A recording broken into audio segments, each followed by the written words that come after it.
Okay guys, so welcome back to episode 3 of color grading for Edius 6, Grass Valley's Edius 6, and I stress version 6 because in version 6 there were many awesome upgrades, and one of those includes this new freeform mask tool, which we're going to jump right into right now. Now remember earlier in a couple of the previous tutorials I mentioned that once we start grading things we might lose a skin tone, or skin tones get destroyed or ruined, and I didn't really cover how we can fix that. Now there are a few ways to do it, and one of the ways is to actually use this mask tool. So I'm just going to drop that mask tool on, and let me just quickly run through what the mask tool is and how it works. I'm going to get into some more advanced stuff later, but let's just start with the basics. So first of all, a mask is basically an area that we can select in our image and only affect that part of the image. And you'll see what I mean if I just draw a square here, and if I just put that there, you can actually add a filter inside that mask or square just by clicking inside and click tick filter. And then we go here and we say select filter, and we can just choose,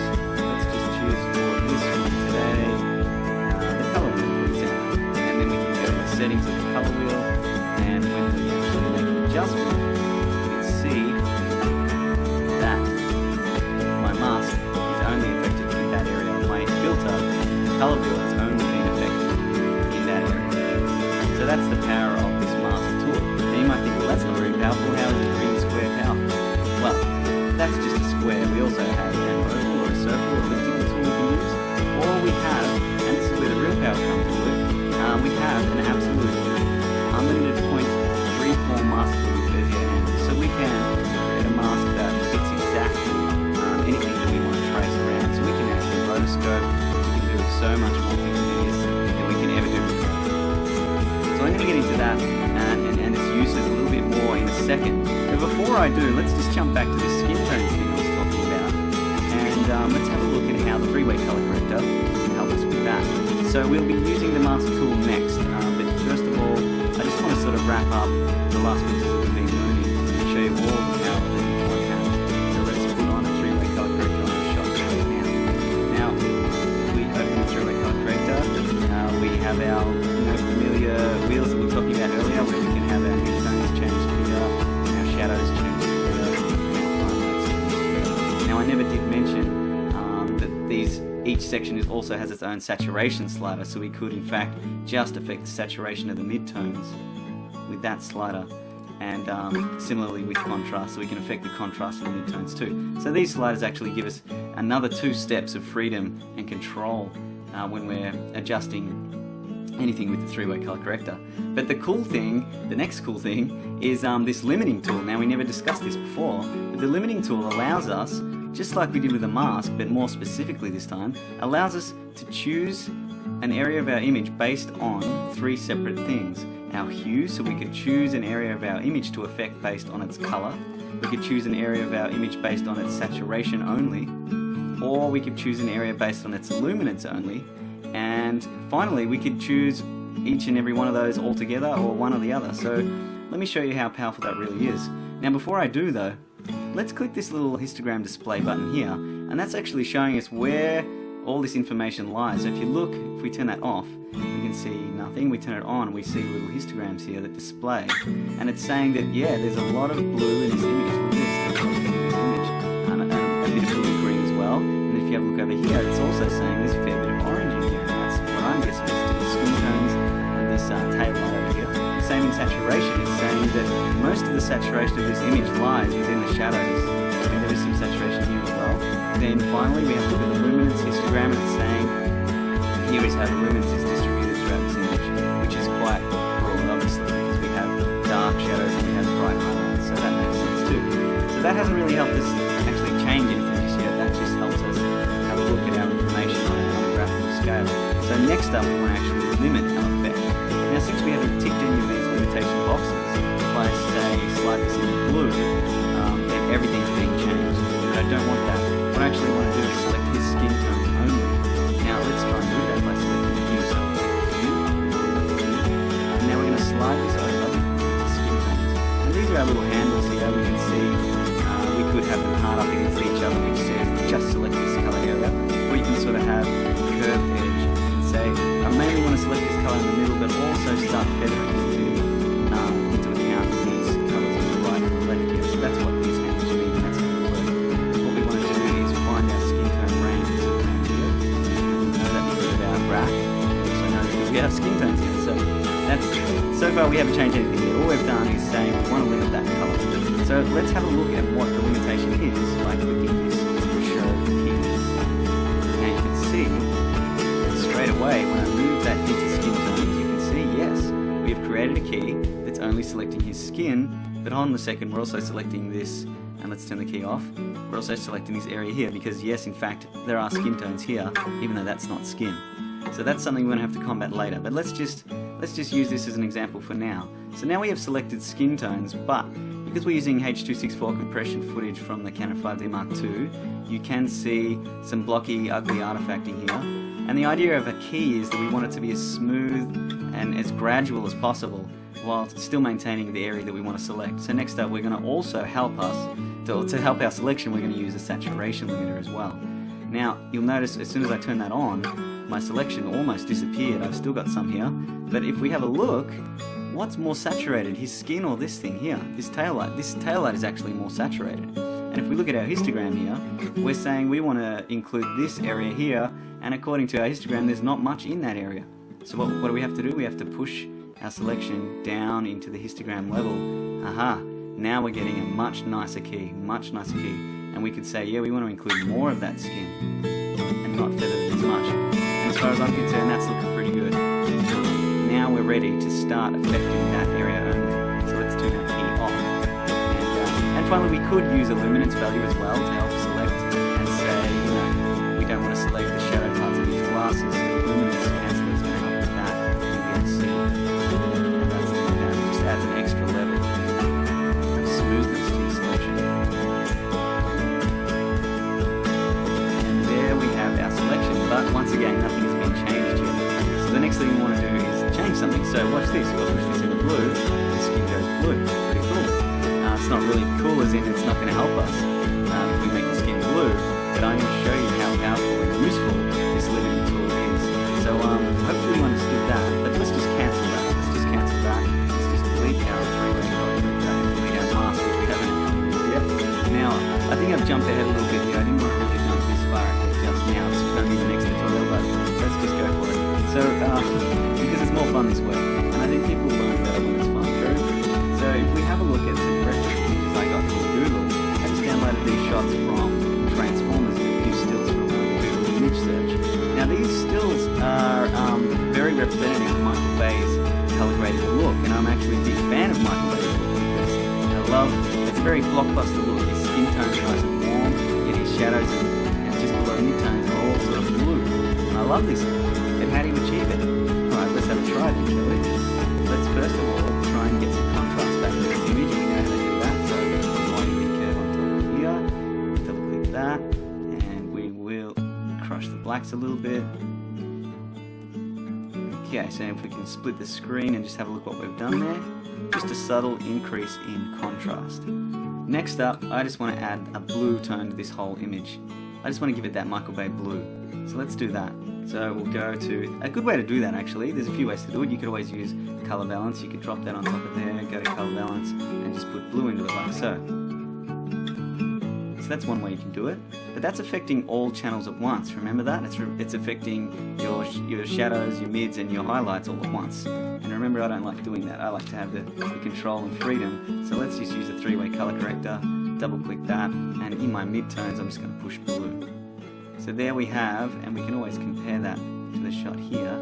Let's try and get that similar sort of greeny blue look that I can see in the buildings back here. We're just going to do that by eye for now, just because I'm rushing through this, because I want to demonstrate what I'm talking about. Okay, so there's our bluey sort of look, but you can see that the skin has been destroyed. The skin is green as well. We don't want that, especially when you look at this reference shot where our skin is nice and warm. So how are we going to combat that? We're going to use that limiting tool. We're going to use it just like we did before.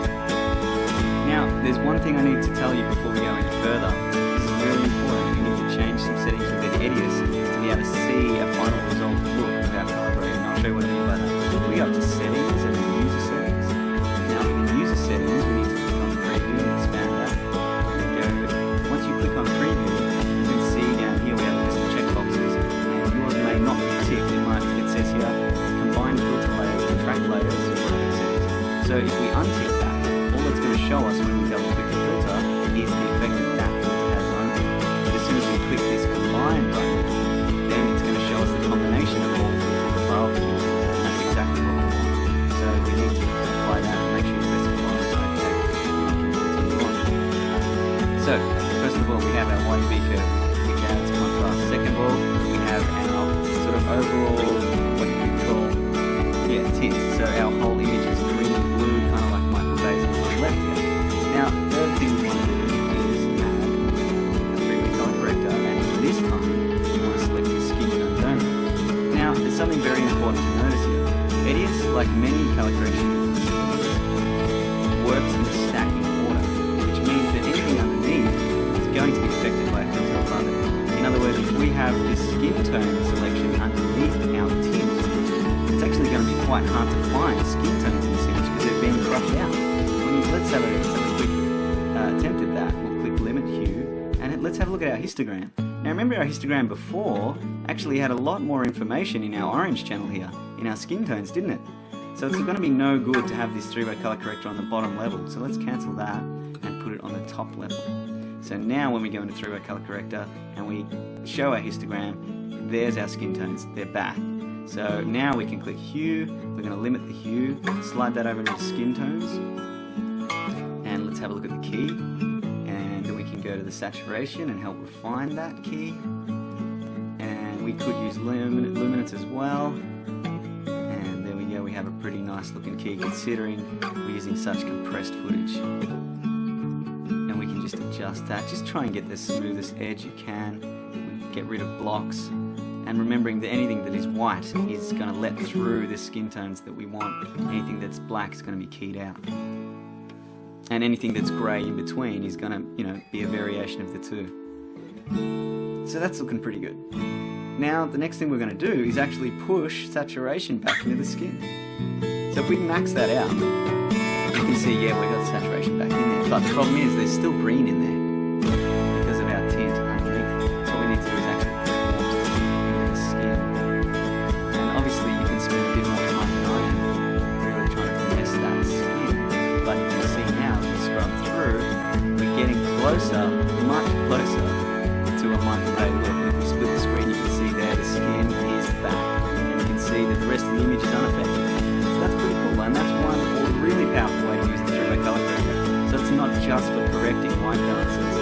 If you really know how to use this tool and use the features that are built into it, it has a lot of potential. So what I'm going to show you next is pretty cool, because you can see so far that we've stacked 3 filters to get a circle, and once again you can affect this. I'm just rushing through it. But remember we saw earlier we have skin tones in the background here. Well, what if we said that we want to not include that area, but we still want to use this 3-way color correcting limiter? Well, let's do that as well. Let's delete that top skin limiter. Go to effect, grab our new mask filter, drop that on top. Now, once again, we need to move our mask filter above the other filters because we are going to be selecting the skin tone. So, open the mask filter, and what we're going to do is grab this big mask and just draw a very rough oval shape to the mask. Now, I mean, we could, painstakingly, go through here and rotoscope this dude's face. I mean, that's possible. And it's keyframeable, everything is keyframeable in here, it's amazing. But there's no point in doing that if we can combine these 2 filters together. What if we have a mask and then inside the mask we use a 3-way color corrector with the hue limiter? Ultimate power, that's exactly what that is. So let's give that a go. Keeping in mind that this is real-time performance, we don't have to render this stuff. So what I'm going to do now is track this guy's face real quick. And because we're running out of screen space here, I'm just going to shrink this down to say 25% so we can see it a little easier. So there's our mask, and we're going to go to the first frame of our shot. We're going to place that over his face, and we're going to click Shape, Enable Keyframes for Shape, and and we're going to set a keyframe for all of these parameters here. You can see inside the parameters the anchor point, the position, scale and rotation. We want keyframes for all of those things. Now in Edius, as soon as you place one keyframe and say yes, I want keyframes enabled, then whenever you make a change to that mask, it will automatically add a new keyframe. So we're going to jump forward here in chunks and just move that over his face, and then here move that there, and move it there as well. And this is just a real quick way to track something in Edius. And then we just go into the middle of each one of those keyframes and just refine it, just making sure we are sticking to the rest of the screen. And we could in fact add a separate second version to his hand there. Keep something around his hand as well, but we're not going to just so okay, there we have a mask, but nothing's really happened yet. So what we need to do is add a filter inside the mask. But the cool thing is, at least that mask is sticking to the guy's face. It's been trained. So that's our issue right there.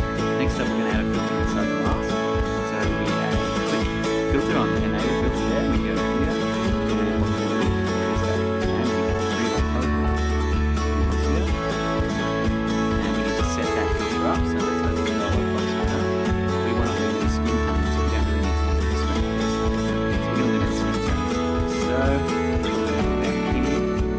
You can see, yes, we're limiting skin tone based on that one key, that's good. But you can see that our key has a hard edge. We don't want that, we got to fix that in a moment. So what we're going to do is just refine that key a little bit, try and get a smoother edge, that's a little bit better.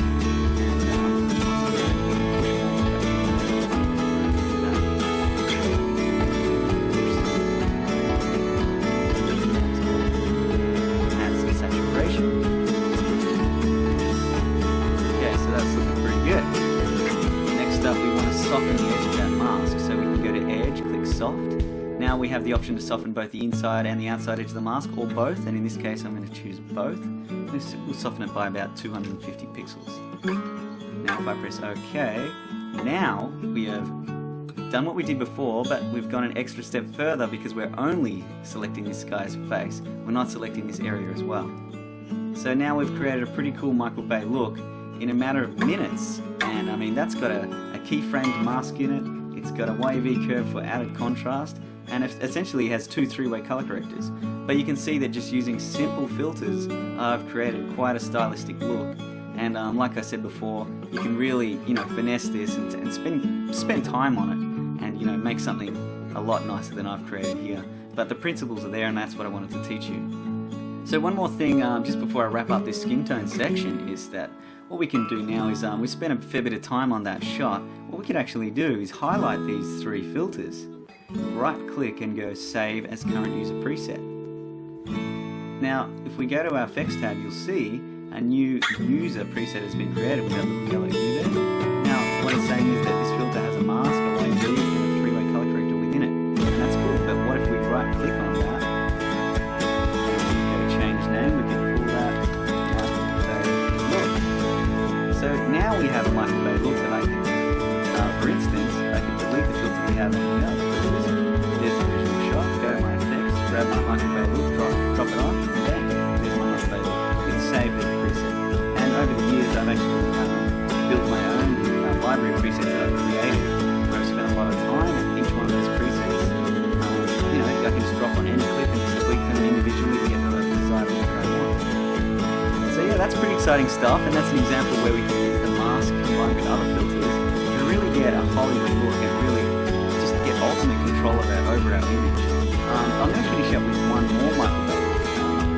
Michael Bay is just he's just my flavour of the month when it comes to colour grading at the moment. I'm just loving the shit. So here's another shot from New York that I shot, and I actually deliberately tried to find a place in New York where there was a lot of yellow in the scene combined with the yellow cabs, because I was actually shooting a cool little film in New York that was, it had to be very New York, so it had to have elements of New York. And to me, a taxi cab, a yellow cab in New York is a big deal.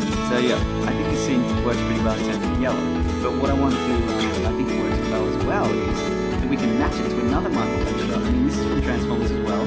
Once again, just download this from Google, you can do that yourself. And what we're going to try and do is match that bluey tone in the background. And game, we'll use the three-way color corrector to separate this yellow. Actually, you know what? We're going to use a different technique to separate that yellow. Yeah, there's another way to do it, and I'll show you that too. It's the same principle, but anyway, let's get started. So the first thing I'm going to do now, I'm going to rush through it a little quicker because I've already shown you most of these techniques. First of all, I'm going to drop my YUV curve on there and affect contrast because this was shot with the Cine Style preset, which is very, very flat. So we lose a lot of black point. We don't actually have a black point there. So what we can do is create a very subtle contrast curve. And as you can see straight away, let's split the screen, that we have our subtle contrast back. And that's what we want. And we could in fact try and bring out detail in the sky back there. Let's have a look if there's any. Yes, there is. Have a look. So we can create first of all a subtle contrast curve, and then we can add extra anchor points. And now where is that sky? Where is it? Just push them around until you find it. There are our clouds back there. So now what we've done essentially is we've added contrast, but we've maintained some detail in the sky back there as well. So there's our crazy looking YUV curve. And yeah, next step, let's press OK. The next step is I want to add that blue tint to the whole thing. So what we're going to do is grab our 3-way and drop it in here. Now you'll actually notice that this time we're not going to just affect the grey point. We're not just going to affect our midtones. We also want to affect our white point too. And I'll show you why. Because you can see our white point in Michael Bay's film is not actually white. It's a little bit warmer than white, it's yellow. And our black points are also a little warmer. So we can play with that as well. It's very subtle, but that's a beauty of Edius and these controls. We can really add subtlety to it. So let's just slide this in here. Get closer a bit. We can slide this to the extreme. You can see what it's affecting, which is all the dark areas of our image. That's